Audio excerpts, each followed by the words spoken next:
Hey guys, welcome back to the channel. Welcome to another video. It's another all new news roundup that we've got in store for you today. Coming up in this video, we're talking about the latest developments with Xherdan Shaqiri. We're looking back over this past weekend's Premier League action.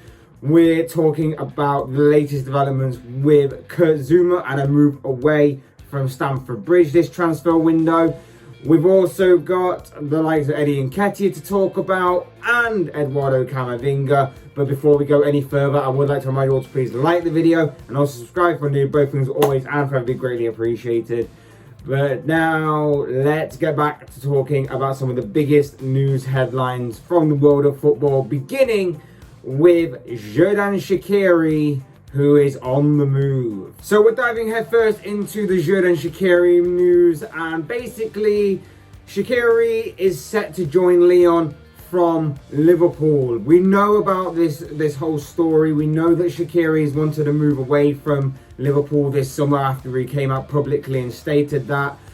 We know that a couple of Serie A clubs were interested in taking him, but it was the Lyon who had strong interest and kept that strong interest going forward. And eventually yesterday, both Lyon and Liverpool revealed that they've managed to strike up a deal for the Swiss winger, and now it looks imminent that the official announcement will come that he will be unveiled as a Lyon player.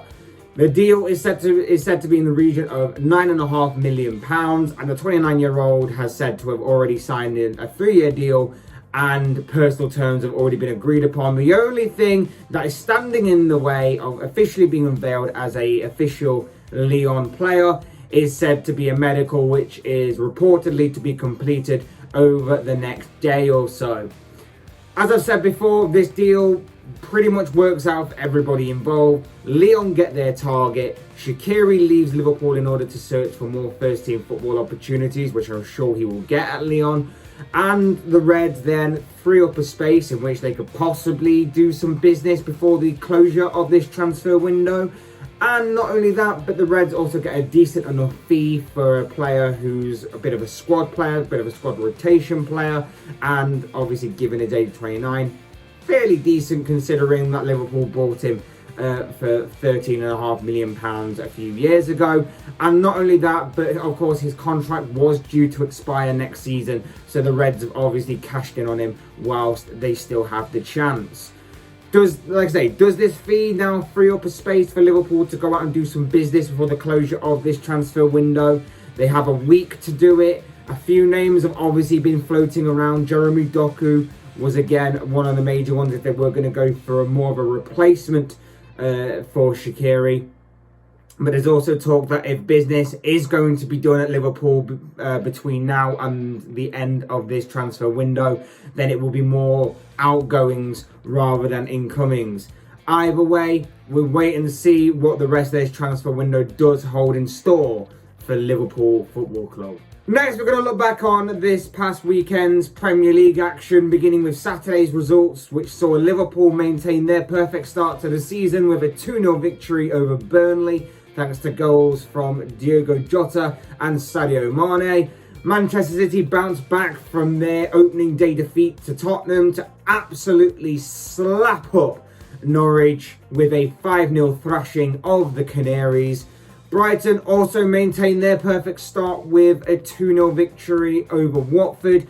Aston Villa won by the same scoreline against Newcastle, whilst Everton and Leeds played out a Desmond 2-2 at Ellen Road. And finally, on the Saturday, of course, Crystal Palace and Brentford played out this season's very first and most exciting and very much must-see game that finished goalless. Their first goalless game of this campaign. As for Sunday, we saw Manchester United slip up against Southampton as the Saints came away with a 1-1 draw at St Mary's. Tottenham got back-to-back wins this season to help kick off their new campaign, as Dele Alli was a difference maker from the penalty spot on that day against Wolves. Nuno Espirito Santo enjoying a very much victorious return to Molineux in that game. Whilst Chelsea in the afternoon, the late afternoon kickoff, heaped more doom and gloom onto Arsenal as the Blues beat the Gunners 2-0 in the London derby, with Romelu Lukaku getting on the score sheet in his second debut for the club following his big money move from Inter Milan earlier this transfer window. Tonight, of course, West Ham take on Leicester at the London Stadium, a game between two teams that are looking to battle it out for European football places this season. But tonight, it should be a very interesting game nonetheless. And if you want to know my prediction, of course, I made a Premier League prediction video before this weekend kicked off. But I said it would be 2-1 to Leicester, and I haven't changed my mind on that. Back to the transfers, and it's said that Chelsea and West Ham have agreed a €30 million deal for Kurt Zouma. According to David Ornstein, West Ham and Chelsea have struck up an agreement for the centre-back Kurt Zouma. Zuma has been heavily linked with a move away from Stamford Bridge all summer, and his departure seems to be what Chelsea are reliant on and waiting for before they can bring in their long-term target of Jules Kounde into the club. Ornstein stated that there's no agreement on personal terms yet, and that Zuma would demand a pay increase of £125,000 a week. And again, similar to the Shakiri situation, it benefits all parties. I think I talked about this in a previous video. It benefits all parties, this. West Ham bring in a new player. Zuma will get more first-team opportunities at West Ham, and Chelsea will free up the space to bring in a centre-back who they see as being obviously an upgrade on the French centre-back that they've already currently got. This deal will obviously trigger the Jules Kounde deal should Zuma sign for West Ham, or anyone else for that matter, if there's anyone else waiting in the wings. We know that Tottenham are obviously or said to be interested at the very least. But of course, we'll have to just wait and see how this one pans out from here. What happens with Kurt Zouma, because this seems to be what Chelsea are waiting on before they can bring in their own player into the club in Jules Kounde. Could Eddie Nketiah be on his way out of the Emirates this summer, leaving Arsenal to join Patrick Vieira's Crystal Palace?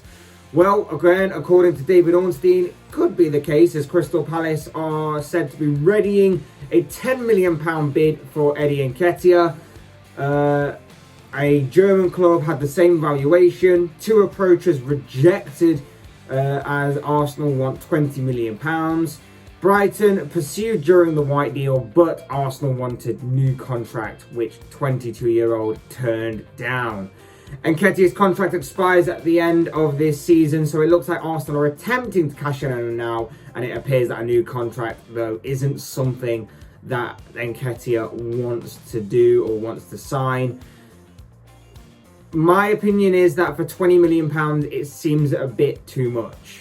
It seems a bit too much for the age he's at and his current ability, and I think Arsenal should really reconsider the price tag that they've put on his head, because it doesn't seem like Nketiah wants to sign a new contract, and with that being the case,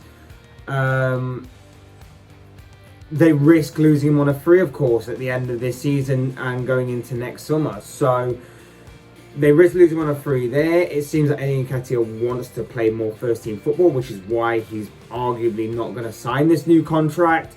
So cashing in on him for at least £10 million doesn't seem too bad, in all honesty. Maybe they could get a bit more for him, but of course we'll wait and see how this all pans out and plays out, because like I say, we've got a week left of this transfer window, and we're waiting to see what the future for Eddie Nketiah holds. And finally, we come to Eduardo Camerovinga, the 18-year-old French superstar who is a promising young talent and has been heavily linked with a move away from Rennes this summer. Well, apparently Rennes are open to selling the midfielder for €35 million. He's one of the most promising talents in football right now, but could Eduardo Camerovinga be on the move before the transfer window closes? According to Fabrizio Romano, there are chances for Eduardo Camerovinga to leave Rennes in the final 8 days of the transfer market. He'll not sign a new long-term deal with Rennes, so they're open to selling Camerovinga for €35 million fee. It depends on the offers in the next few days. Open race. He has, of course, been strongly linked with moves to Manchester United and PSG this summer, with other reported interest coming from the likes of Liverpool and Arsenal, but nothing has really materialised as of right now. Camavinga's contract is another one that is due to expire next year, and like I say, with a promising career seemingly ahead of him at just 18 years of age, I'm sure he will have no shortage of options going forward. It just appears that right now, no one's willing to pay the asking price of Rennes and seems to maybe be willing to try their luck at signing the midfielder when he becomes a free agent at the end of this season. Either way, this story is certainly one to keep your eye on going forward, especially because, of course, he is a promising young talent with huge development seemingly ahead of him with massive potential. But of course, as I always say, these are just the thoughts, comments, opinions, predictions, whatever you want to call it of this guy. I want to know what you guys think. What do you make of any of the news stories that I've talked about in this video? What do you make of Xherdan Shaqiri leaving Liverpool for Lyon? What do you make of the Premier League action from this past weekend? Kurt Zouma's possible move to West Ham? Eddie Nketiah's possible move to Crystal Palace? And what do you make of Eduardo Camerovinga? Is he worth the money that Rennes are wanting? And where do you see his future lying? Seeing as though it doesn't look like he will be staying at Rennes for the long-term future. I'd love to know your thoughts, comments, opinions, predictions, whatever you want to call it, down below in the comments section, because I'm sure they'll all make for interesting reading. Otherwise, hit that like button on the way up if you enjoy the video, subscribe if you're new or want to see more content like this. Both things are always and forever be greatly appreciated. And as always, thank you all so much for watching and listening. I've been Fletch. This has been another Fletch Talks video. And I will see you all again soon in another video.